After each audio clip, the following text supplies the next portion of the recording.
Hey, everybody. Welcome back to the podcast. This is the Banned Books Podcast, episode 64. And as always, we are your hosts, Christopher Gillespie. Maxing and relaxing, chilling and willing. And I am Jonathan Riley. As usual. As usual. This podcast, we are going to dive into John of Damascus's critique of Islam, which we've referred to in the past numerous times because I got it wrong numerous times. And then talked with our friend Adam Francisco, who's an expert on these things. And I said, where is that at? And he said, no, it's not Cyril, it's John of Damascus. And I was like, yeah, that makes a lot more sense. I thought it was Cyril of Alexandria. It's John of Damascus, Why does that make more sense? Because of Damascus and where Damascus is located in relation to the Arab world. Well, and also John being 8th century. Right. And John spoke Arabic. And John being located at the right time versus Cyril, who was not. I got that wrong too. That does make a difference. Right. There was no Islam at the time of Cyril. Anybody who listens to this podcast who accuses us of being condescending, just go back and bookmark every single time I was wrong about John of Damascus. Got the wrong reference. Or anything for that matter. Pretty much, yeah. Yeah. Right. Much like parenting, this podcast functions under the philosophy of, let's see what happens. So, born and raised in Damascus, 675 or 676, died in a monastery near Jerusalem in 749. Right. I believe his father was actually an emissary or ambassador, and that's how he learned Arabic growing up.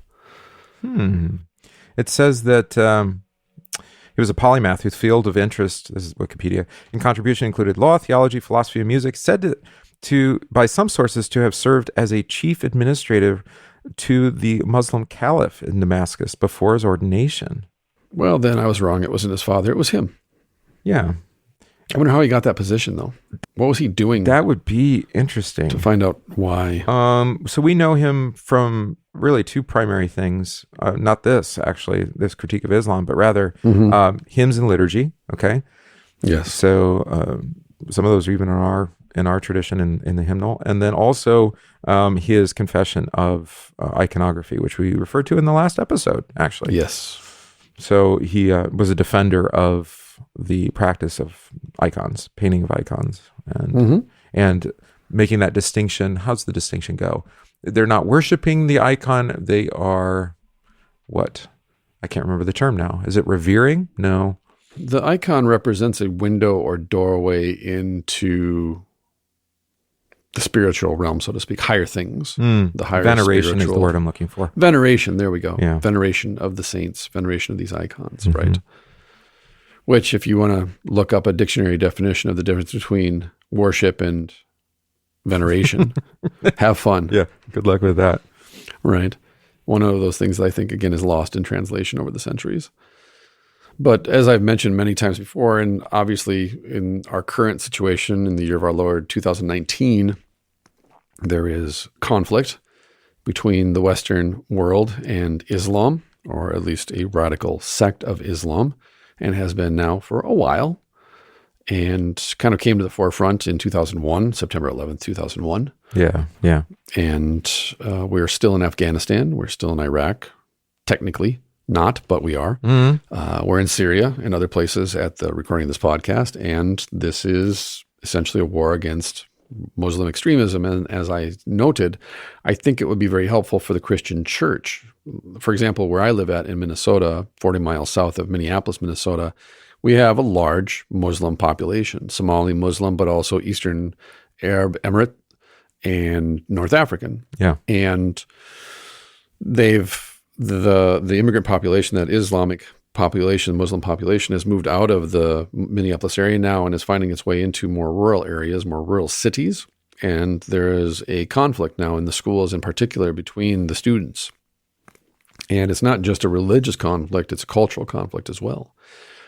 And so when my folks come and they're more rural, more blue collar, work with their hands, therefore they're more conservative in their politics, and they complain about Muslims and their religion, I like to kindly remind them that Islam is a Christian heresy. And it used to be until the Middle Ages, when we needed things like math and philosophy, Greek, recovered. And the only way to get that was through the Arabs, and many of those Arabs that came into Europe through Africa, through Spain, were Muslims. And at that time, then, that's when you get essentially the invention of the Abrahamic religions. Ah, yes. Where, well, we all come from the same source. We all worship the same God. We just branched out in 3 different ways: Christians, Jews, and Muslims. And in the present tense, then, you'll see Reformed Christians, Reformed Jews, and Reformed Muslims argue then that we all worship the same God because we all come from the same source. We're all part of this Abrahamic monotheistic religion that worships God, naming him Allah or Jehovah or the Father Jesus, which John would say, no, we're not. We're not worshiping the same God. We're not all from the same. Again, Ishmael is the father of Arabs, not the father of Muslims. Yeah. Muhammad is the father of Muslims. And if you want to read about Muhammad, he wasn't a nice guy. He did terrible things to children and to other people in the name of his religion, which he received in the desert from the desert mystics, from Zoroastrians and Gnostics, who are all Christian heretics. Yeah. That's why they're out in the desert. Yeah. And if you read the Quran, and I have, because when I was converting from atheism to believing in God, I read the Quran to see if that was the path that I was going to take. And then after reading the Quran, I read the Bible. One of the things I noticed about the Quran was how similar it was to the Bible and yet how distinct it was. Yeah. So when I came across what we're about to read here from John of Damascus, then it all fell into place for me. Oh, we do come from a similar wellspring, but it is the wellspring of, well, these are Christian heresies. And there is a danger in being critical from afar, just which we can do, which we do on the show, actually, is just kind of just take the words at face value and critique them that way. But John isn't like that. I mean, no. There's a lot of argument as to his heritage, whether he was actually Arabic or if he was Syrian, as far as his family goes. But he clearly interacted daily with Arab Muslims. And and he even seems to have worked for them. So that meant that his critique is not just from a distance, but it's quite personal. And that's my point too, when I speak with my own folks as a pastor, is to say, don't dismiss Muslims as another religion, for example. They're wrong, we're right. Once you recognize that this is a Christian heresy that you are engaging, treat them the same way you would treat any family or friend or neighbor who you disagree with theologically. You don't deny the fact that your Methodist neighbor isn't a Christian, but you disagree with them on doctrine. Sure. And you don't dismiss them outright and say, well, you're not a Christian, or at least I hope you don't.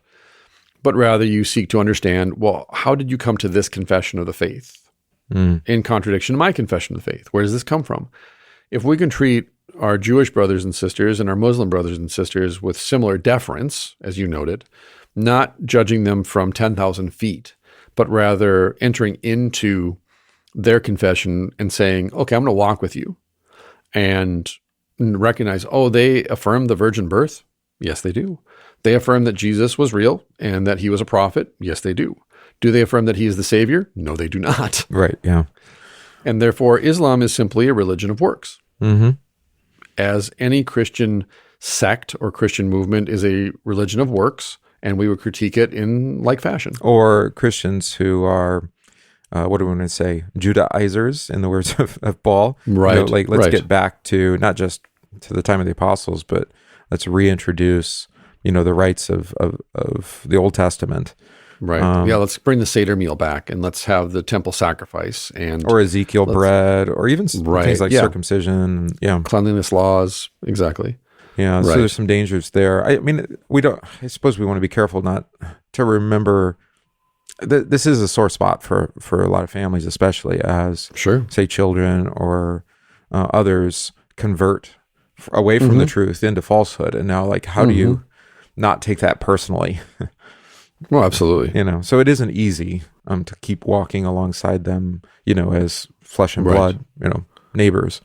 Right. But as I said in the last podcast, observe what is true and then recognize where your perception is interjecting meaning that doesn't necessarily need to be there at the present moment and may actually be distorting what is happening in front of you and maybe preventing you, becoming an obstacle to you engaging with what is in front of you in a way that isn't dismissive. It's not condescending or judgmental, but rather asking the question, well, why do you believe that? Yeah, and there's been a lot of interaction with, say, radical Islam in the public sphere. I know we're making a distinction there between moderate and radical, but there's moderate and radical Christians too, I suppose. I was going to say exactly. I don't necessarily. I've gone to a Reformed Jewish synagogue, for example, and then I've gone to an Orthodox Jewish synagogue, and I would argue the same thing for if I went to a Unitarian church and then went to my church. Yeah, I would go, you don't actually believe what your own holy book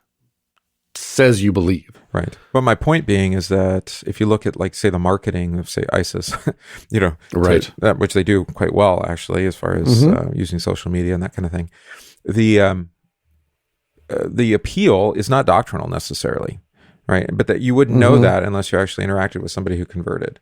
Right. Say, well, maybe they're actually looking for what? So, rootedness in the midst of, just the chaos of this world. Well, you can get that in Islam. Right. Yeah. Well, as an example, Adam sent me an article about, essentially, he's the OG of modern jihadists. And he wrote a lengthy essay on, it's called a fatwa on martial arts. And it's actually very good. And as a martial artist, I pretty much agree with a lot of what he says about the martial arts in relation to God and defending your neighbor and loving your neighbor by defending them. But then you see how modern jihadist has taken that writing and then twisted it to say, well, unless we're going out and blowing ourselves up and we're killing other people who are not Islamists in the sense that we are Islamists, we're Islam and all these other Muslims are not Islam. We're Orthodox and they're not. And these infidels over here are even worse than our own people. And so we're going to lump them all together in this one big group over here and say, well, they're all infidels because they're not Muslims like we're Muslims and they're not faithful like we're faithful. If you track that back to where they get that from and read the original primary text, you realize, oh, that's not what the primary text says at all. The primary text I can agree with in a very neighborly vocational sense. Defending your neighbor, protecting your neighbor from harm and hurt, very much in the way of thou shalt not murder. But the way that they've spun it out is to justify their own political agenda, and they're using Allah as a justification for it, and then they bring in all these theologians to justify their behavior. Wow. And so anybody who says, well, as a faithful Muslim, I disagree with your interpretation of this fatwa on martial arts, and they would say, well, that's because you're an infidel. Well, to take a step back and be objective, if someone came to me and said, I don't believe the Lord's Supper is the body and blood of Jesus. Right. Yeah. How would I treat them? Would I consider them Orthodox? No, I wouldn't. I'd consider them heterodox. I wouldn't call them infidels, but I would call them heterodox at best. And so how would I enter into that conversation? We would actually confess that no one can know the Lord's Supper apart from God's word and really the work of the Spirit to grant that faith or trust in it, in God, what God's word says. Right. So let's be, how different is that from a Muslim saying, you just don't understand our book? Yeah. So go read in fact, Dr. Martin Luther wrote an introduction to the Quran and had it published in German so that people could read the Quran to understand what the Muslims who had invaded Europe through Suleiman the Magnificent, who got all the way to the gates of Austria, he wanted people to understand what they believed so they could actually fight against that confession. Because it's not a purely political ideology, but it's a political religious ideology that's intertwined. Right. Yeah. Right. So here's a note then, as we get into this, and we'll post the link to this. The following passage is from St. John's monumental work, The Fount of Knowledge, Part 2, entitled Heresies in Epitome, How They Began and Whence They Drew Their Origin. So there you go. Look for the origin. Where does this come from? It is usually just cited as heresies. The translator's introduction points out that Fount of Knowledge is one of the most, quote, important single works produced in the Greek patristic period, offering as it does an extensive and lucid synthesis of the Greek theological science of the whole period. It is the first great summa of theology to appear in either the East or the West. Wow. Yeah, unquote. St. John is considered one of the great fathers of the church, and his writings hold a place of high honor in the church. His critique of Islam, or the heresy of the Ishmaelites, is especially relevant for our times. So let's dive right in. Let's do it. So This is John of Damascus. There's also the superstition of the Ishmaelites, which to this day prevails and keeps people in error, being a forerunner of the Antichrist. So there you go. Not nice by modern standards. No. Not very kind. They are descended from Ishmael, who was born to Abraham of Agar. And for this reason, they are called both Agarenes, or Agarenes, and Ishmaelites. They're also called Saracens, which is derived from Saras Kanoi, or destitute of Sarah, because of what Hagar, or Agar in John's translation here, said to the angel. Sarah hath sent me away destitute. Huh. I always wondered where that came from, the Saracens. Yeah, there you go. But it's from Sarah, the destitute of Sarah. Oh, Yep. Okay. There you go. These used to be idolaters and worshipped the morning star and Aphrodite, whom in their own language they called Kabar, which means great. And so down to the time of Heraclius, they were very great idolaters. From that time to the present, a false prophet named Muhammad has appeared in their midst. And that's a key point. Muhammad's a false prophet. First and foremost, before anything else, he's a false prophet. Yeah. He uses what he claims to have been revealed to him in the desert by Gabriel the angel, an angel of light, by the way, that he says in the Quran. An angel of light, Gabriel, appeared to me and revealed to me these words from God. Ergo, I'm in charge now. Yeah. Yeah, and my word's definitive here. Right. And so it's not political and then theological, but rather out of his theological confession, which he brings out of the desert with him and comes back then and says, now I'm taking over because now I have God on my side. And this isn't like, I don't know, like a Koresh or, Charles Manson or something where he just kind of appears on the scene. No, he's been around. The reason he's in the desert is because he had to flee for his life. But he's taking an existing tradition and he recasts it or reframes it. Right. So there's a mythology that's already there and then he's just going to reinterpret it. Right. Don't take this the wrong way, you who are listening, but the modern equivalent will be Adolf Hitler. Okay. Is that Hitler took the Teutonic legends, he took German Christianity from Luther through Dante and others, or Goethe, I'm sorry, not Dante, Goethe. He rewrote myth to uphold his point, to pacify the population and to claim that he was on the side of the angels. He had people rewrite German history, bringing in these myths and legends which people were familiar with, bringing in Christian myth, which people were familiar with. Right. This is why he famously sent people all over the world to find the Holy Grail, the Spear of Destiny. These are all real things. He actually did that. Why? Did he believe in them? Not really, but he saw the power of symbol. Yeah, the power of symbol or myth. Right. And there is I would say there's no political ideation that at least no successful one, that doesn't also bring along some religiosity. I mean, even something like a slogan like "Make America Great Again," or right. It's a creed. It is a creed, and it also presumes that there was a time where America was great, right? So there's your legend, and we can reenact that legend through our actions, which it begs the question: well, what time are you referring to? Right. Right. I guess post World War II, maybe Reconstructionism, but who knows? It just depends on who you are and who you're appealing to. Yeah, Reagan era. Yeah, so it's actually kind of it's flexible enough. Yes, right. It's plastic. It's flexible.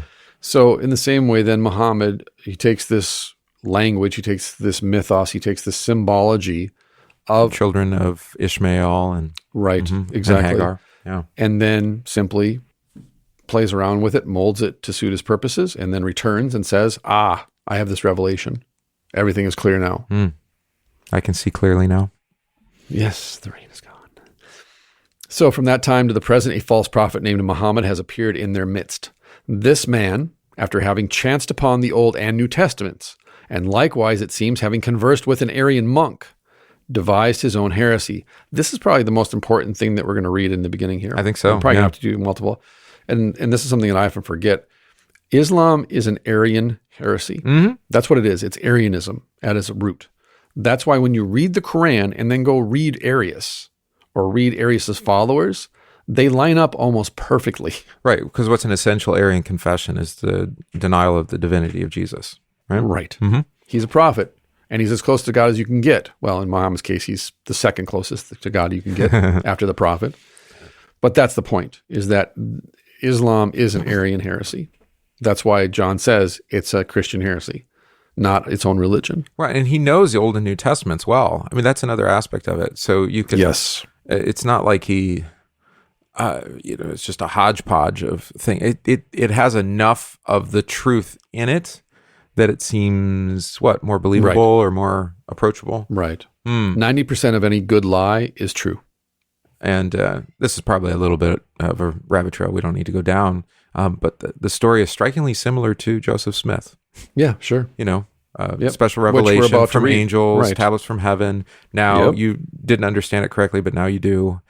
Yes. And he knew the scriptures and knew how to revise them for his own purpose. As John writes then, having insinuated himself into the good graces of the people by a show of seeming piety, he gave out that a certain book had been sent down to him from heaven.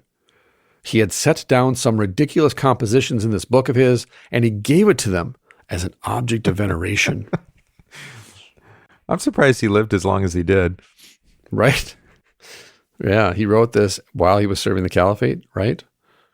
I don't know. The timelines are not clear. To quote Austin Powers, I too like to live dangerously. Yeah, this is harsh. Tell it how it is, though.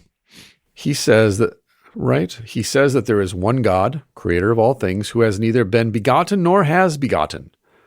He says that he says that Christ, the Christ, is the Word of God and his Spirit, but a creature and a servant, and that he was begotten without seed of Mary, the sister of Moses and Aaron.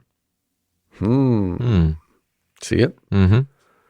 Right. Little turn there. Not Mary, the wife of Joseph, but Mary, the sister of Moses and Aaron. Yeah.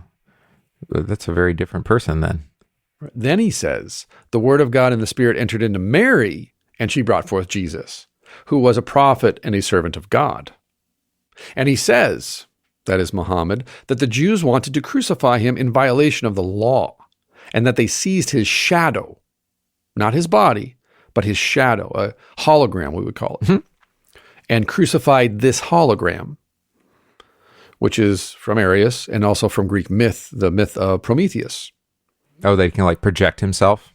Well, Prometheus was crucified to the side of a mountain by Zeus for trying to steal the fire from the gods, and Apollo, who took pity on Prometheus, swooped down when Zeus turned his back and left a hologram nailed to the side of the rock.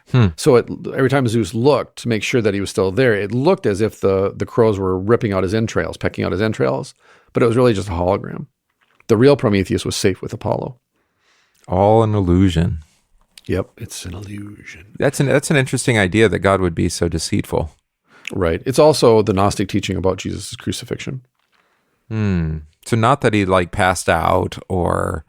No, that his body wasn't there because his body wasn't real to begin with. Yeah, because remember in Greco-Roman society, the flesh is bad and the spirit is good. And the purpose of life is actually to remove your soul from your body. Right. But that's not exactly Islam. No, it's again the mythos that permeates this time. It's Mediterranean teaching, let's put it that way, a Mediterranean mythos. Okay. All right. It's, again, like I said, the Greeks in the East, but also the Romans then. But nonetheless, it's a stew. This is all bubbling up. So he says, the Jews wanted to crucify him because he broke the law.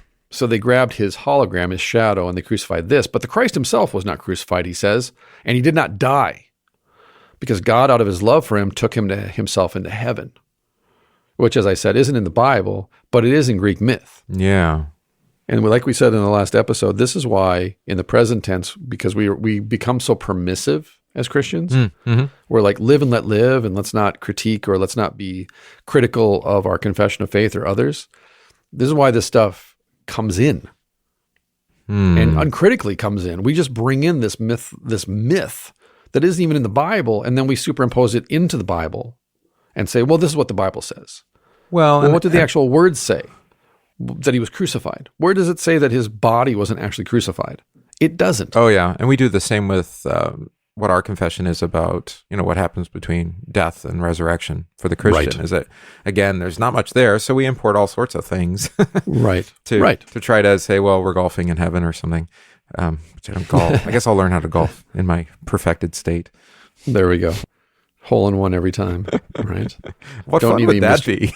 I was going to say, you don't need Mr. Meeseeks to help you with that. There's Deep reference. So he did not die. God took him to heaven. Then Damascus continues, and he says this, that is, Muhammad says this. When the Christ had ascended into heaven, God asked him, Jesus, did you say I am the Son of God and God? And Jesus, he says, answered, be merciful to me, Lord. You know that I did not say this, and that I did not scorn to be your servant, but sinful men have written that I made this statement, i.e. Christians. And they have lied about me and have fallen into error. There it is. Wow. Who did he get this from? He got this from Christian heretics in the desert. Why were they Christian heretics? Because Christians had run them out of the church because they did not hold to the creedal confession of the church. Well, and this presumption that the 20th century criticism of the scriptures, like the Jesus seminar and whatnot, is this authentic words of Jesus? That's nothing new. I mean, Jefferson did it too. And actually, Muhammad was doing it, 7th century. We have it probably farther back than that. There's a lot of people saying that the Christians deceived the world, which the idea, I think apologetically, the idea that that all these disciples would get together and get their stories, relatively straight, and then die for it, is presuming a lot. I mean, that would go read Josh McDowell, More Than a Carpenter. He addresses this. Yeah. But even Irenaeus in the early 100s addresses this in his writings on the Incarnation against the Gnostics. Right. They're accusing him of the same thing. Yeah. Like, you're just making this up. So it's generation after generation saying, you Christians are it's a made up story. And we would say it's faith founded on fact. Right. You're lying. And then you persecute those who reveal the truth. And then God answered and said to Jesus, I know that you did not say this word. There are just to review. God asked Jesus, did you say I am the Son of God and God? And Jesus said, be merciful to me, Lord. I didn't say that. Sinful men wrote that and said that I said it, but they're lying. So does that bring into question then all of the scriptures, right? Yes, by 100%. extension? Like what is true and what isn't? And Muhammad then through the Quran is saying, actually, you can't trust any of it. Right. You only trust me. Right. And thus you're infidels. And thus you're liars. As John says here, Damascus, a forerunner of the Antichrist. That's precisely what the Antichrist does. Right. It stands in the place of God and speaks. Yes. Claiming God's authority, but having none. So to continue, there are many other extraordinary and quite ridiculous things in this book, which he boasts was sent down to him from God. But when we ask, and who is there to testify that God gave him the book? Which of the prophets foretold that such a prophet would rise up? They are at a loss. And we remark that Moses received the law on Mount Sinai, with God appearing in the sight of all the people in a cloud and fire and darkness and storm. And we say that all the prophets from Moses on down foretold the coming of Christ, and how Christ, God, and incarnate Son of God, was to come and to be crucified and die and rise again, and how he was to be the judge of the living and the dead. So, I mean, it's a legitimate question. I mean, on the one hand, John's kind of laughable here. I mean, he's saying this, okay, I'm being critical here, but it's really kind of a joke because there's no evidence. And I was thinking of something that Dr. Francisco pointed out to us a long time ago is there was work happening in the Arabic world, and I don't know where it stands, to have like a critical edition of the Quran. Right. Where they compare different copies or early manuscripts. And I don't know where that project stands because at least in Islam, they claim that there's been no variation. Right. That what they have is the legitimate, Quran in Arabic. They don't translate it. You memorize it in Arabic. Right. Which, I mean, as far as keeping things buttoned down and tight for them, that's good. That's good practice. Whether it's actually true that it was handed down directly from heaven to Muhammad, and what we have, the text we have, is actually what the first text from Muhammad, not Right. get a little tweaks here and there. But Damascus's point is helpful here too, of if it ain't in Scripture and it doesn't declare it explicitly, then we have to ask, where'd you get that from? Yeah. Basically what John is saying is Scripture interprets itself. We don't need a Muhammad to come along and tell us where Scripture is wrong or fuzzy or confusing or ambiguous, or where we've got it wrong. Because if we as Christians are being faithful to God's word, we should be able to open up to any page and say, it's about Jesus. Yeah. And specifically, as he says, the coming of the Christ and how Christ, God, the incarnate Son of God, was to come and be crucified and die and rise again. And then judge the living and the dead. That's Right. John the Evangelist's point, right? In his Yes. scriptures, there's no more things need to be written for you because these things are Right. written that you would believe. It's precisely Right. what John of Damascus is saying. Doesn't Paul talk about also not like believing, new spirits that come along?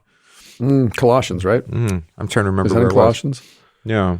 And he even says of himself, I speak in the tongue of angels and, But if I have not love, yeah, namely the love of Christ, then what's the bang, point? bang, bang, bang, bang, bang, bang. Right. So, God is love, Jesus is God, therefore, there you go.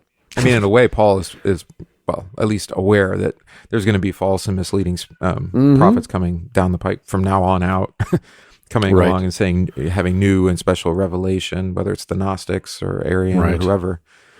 Right. And just be prepared to bring them under criticism according to God's word, which is kind of what we're doing. And John did this, actually. So Yeah. John was the first Banned Books podcast, maybe. There you go. Perfect. So we say, how is it that this prophet of yours did not come in the same way with others bearing witness to him? How is it that God did not in your presence present this man with the book to which you refer, even as he gave the law to Moses with the people looking on and the mountain smoking, so that you too might have certainty? They answer that God does as he pleases. This, we say, we know, but we are asking how the book came down to your prophet. Then they reply that the book came down to him while he was asleep. Then we jokingly say to them that as long as he received the book in his sleep and did not actually sense the operation, then the popular adage applies to him, which runs, "You are spinning me dreams." Dream Weaver. Right. You spin me right round, baby. So the idea being, we do nothing, in secret? And there Right. is no, as a matter of fact, maybe this is new to some of our listeners, but not all scripture has been given the same authority Right. by the church. And because of the testimony not necessarily being verifiable by other witnesses, right? So for example, the Gospels, the 4 books of the evangelists are all uniformly received by the church because of being eyewitness testimony confirmed by other apostles and by their own disciples who were there to witness the events. Whereas, I don't know, something like the Apocalypse of John, right? The Revelation isn't uniformly received by the churches. It was accepted. Well, they were still arguing about its canonicity way into the 15 and 1600s. Right, exactly. And that doesn't mean it can't be edifying for a devotional purpose. We would say, actually, you don't get doctrine uniquely from that book. If it's not verified, by other scripture, then you're probably just reading it wrong. Right. And apocalyptic writing has that kind of character. And maybe Muhammad's that way too.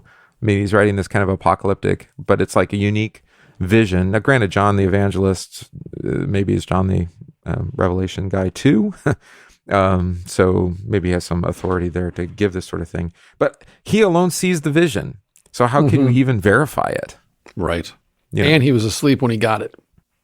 So Muhammad's idea, Which maybe he took from his reading of Genesis from Abraham. Oh yeah, there you go. Or Jacob that with kind of thing. or Jacob with the ladder. Yeah. Right, exactly. Yeah. Or that time I dreamed of Jim Morrison and then I wrote a poem.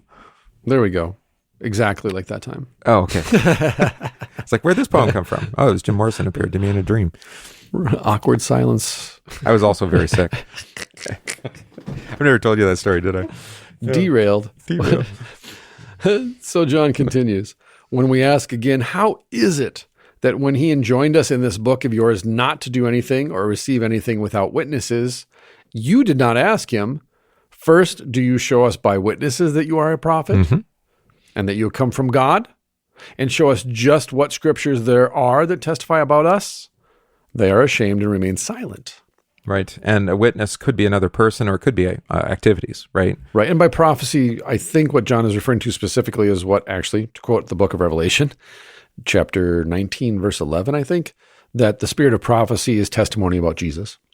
Yeah, sometimes we think of prophecy only in that, fortune telling? Yeah, fortune telling, future telling. Future, right. And like specifically, though, without the book of Revelation, by the way, we wouldn't actually be able to just say straight up, it's actually talking about Jesus. That's what prophecy is. all scripture testifies of Right. me, Jesus says, including words of prophecy. Right. This is why John is said to be not only the greatest amongst prophets, but the last prophet. Yeah. Because we don't need him anymore because we got Jesus. Behold the He's Lamb here. of God who takes away the sin of the world. Exactly. The end. Yep. The end. All the long And the prophets beginning. hung on Yeah, him. and everything. And, yeah, exactly. So here you go. Show us.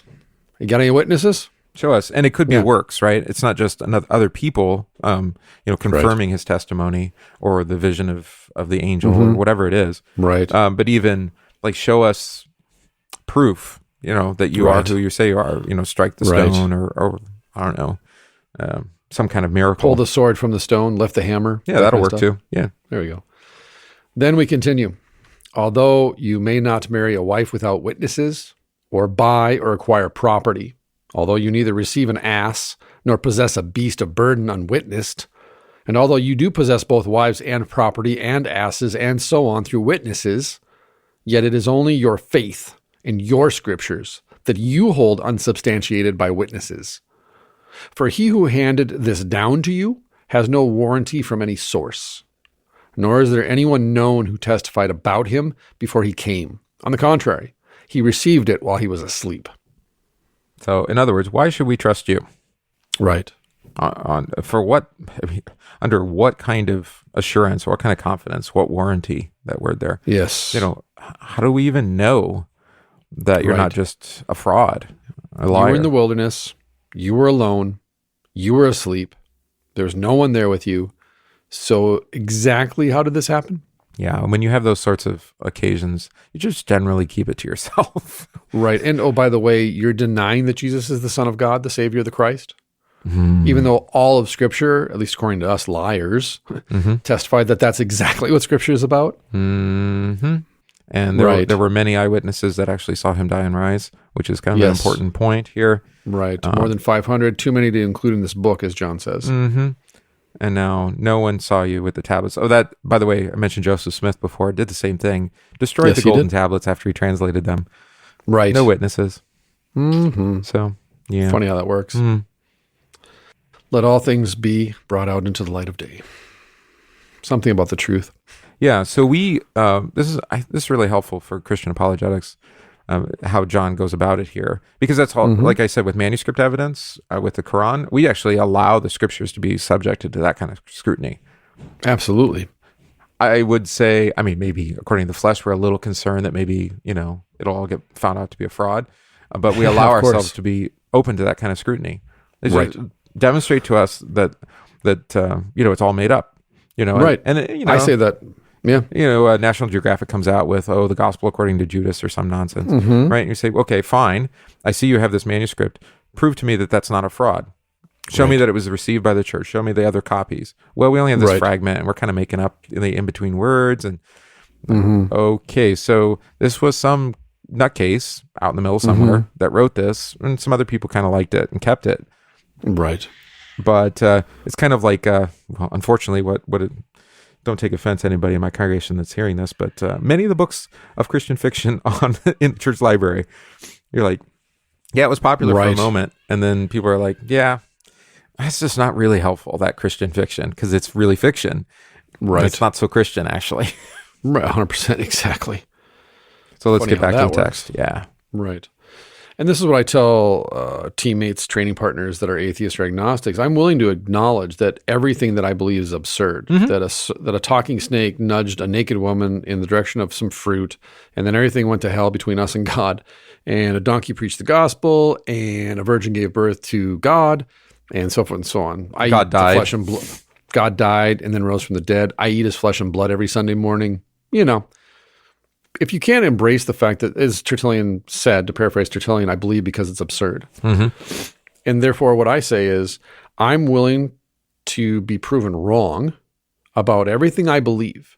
And I can acknowledge to you that everything that I believe could be wrong.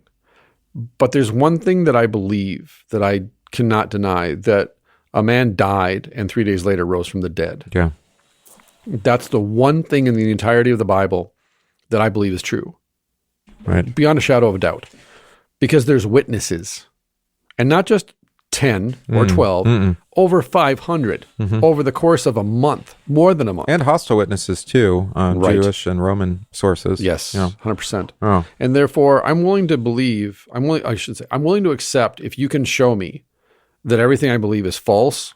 But the first thing that you have to start with then is that Jesus died and 3 days later rose from the dead. And over the course of more than a month, he appeared to more than 500 people. And like, as you said, hostile witnesses and sympathetic witnesses. Mm-hmm. Right.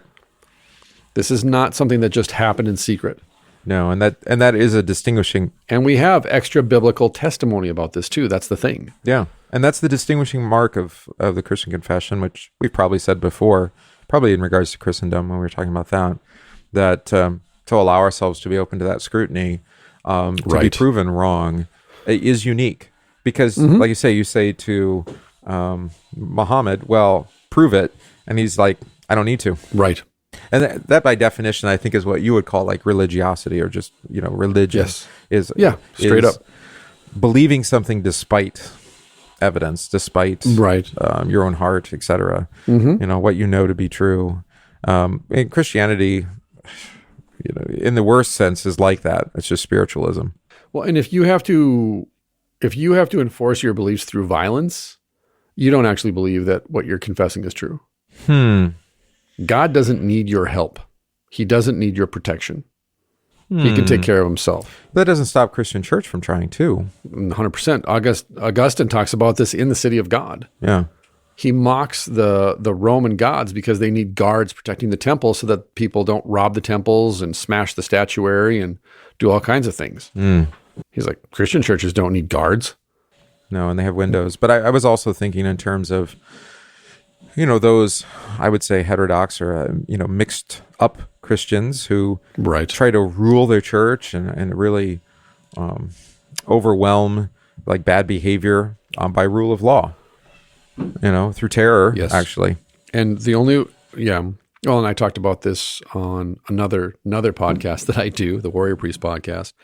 All laws are enforced through the threat of violence. Otherwise, we wouldn't obey them. Mm-hmm. Right. It's human nature.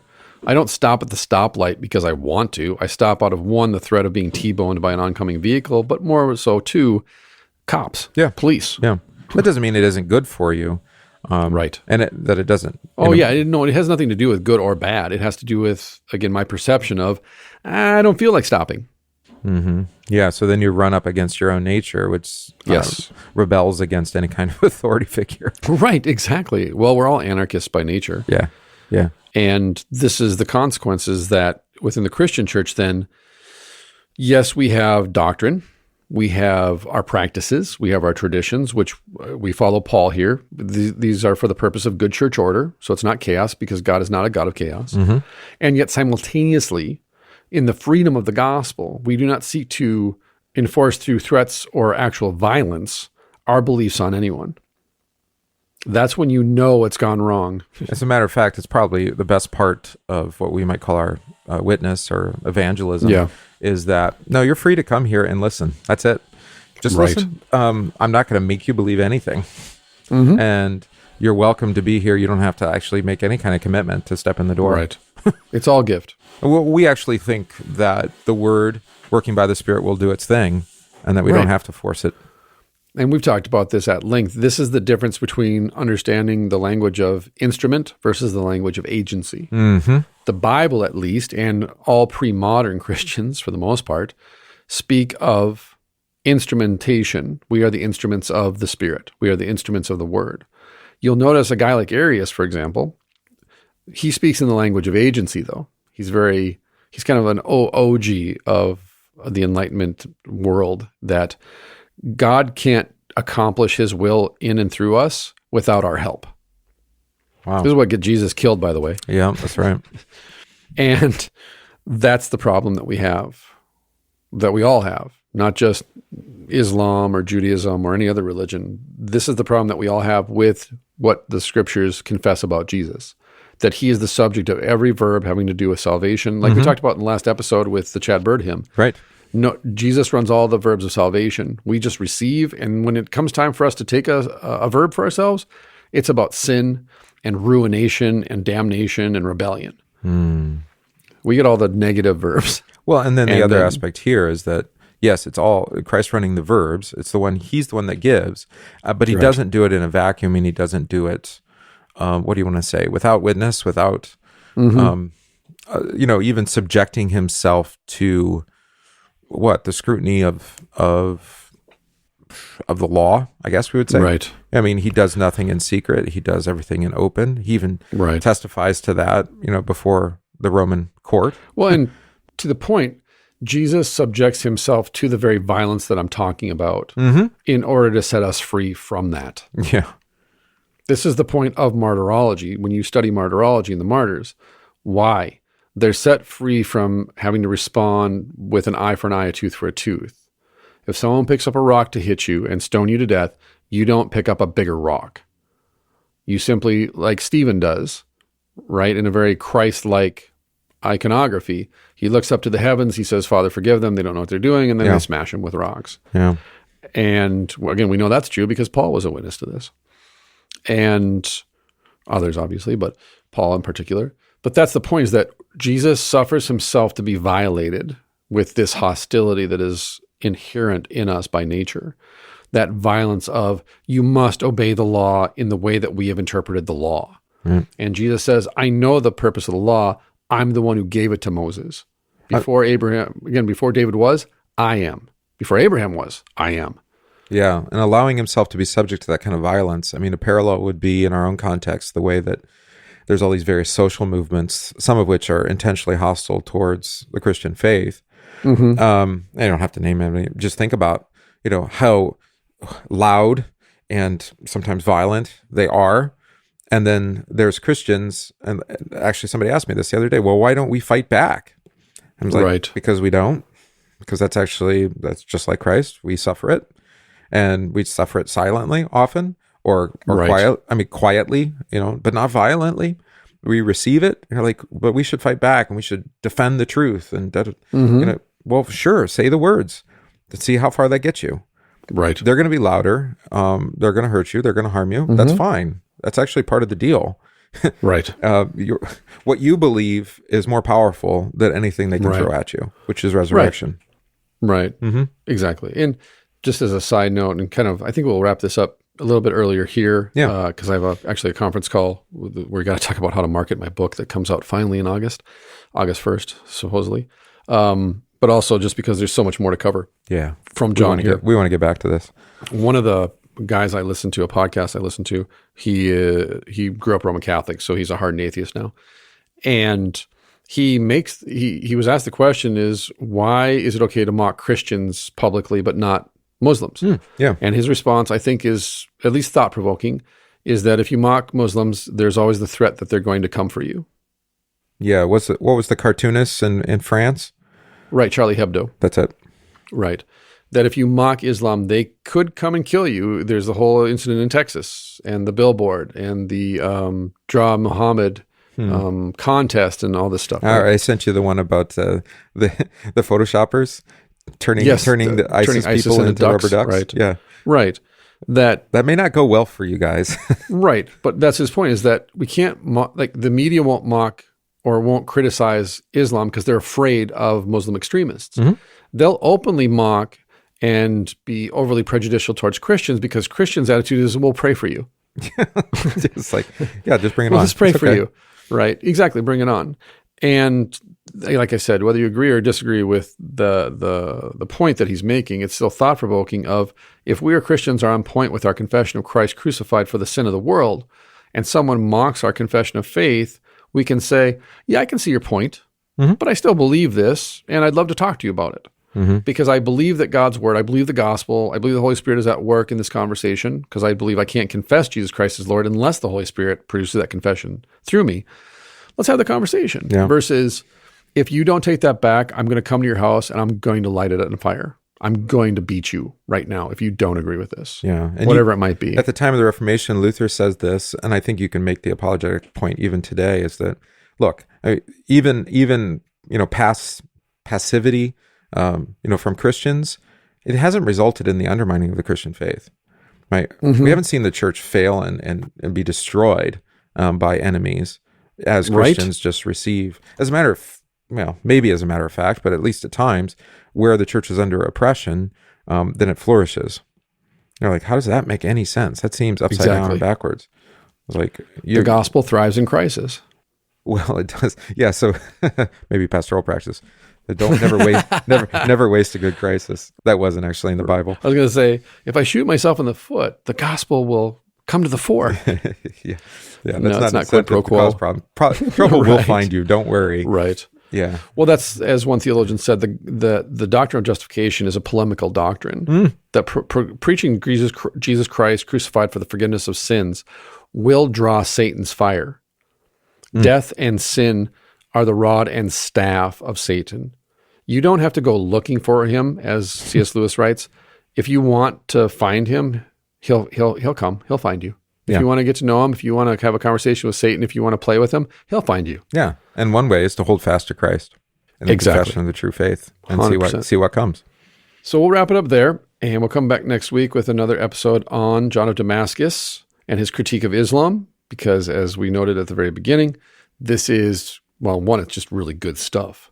And two, it really, I think, is helpful in the present tense to help us form an apology and a solid witness to Jesus Christ without falling into religiosity, as we talked about, but rather to note, you're a Christian heresy, you're really Arians.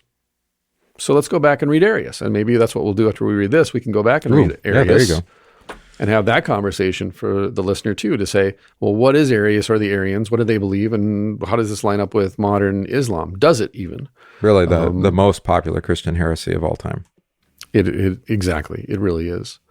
It really is the Christianity of America, actually. As my church history professor, Jim Nestigan, taught us, Arianism is basically American Christianity. Or if we haven't offended you already, there you go.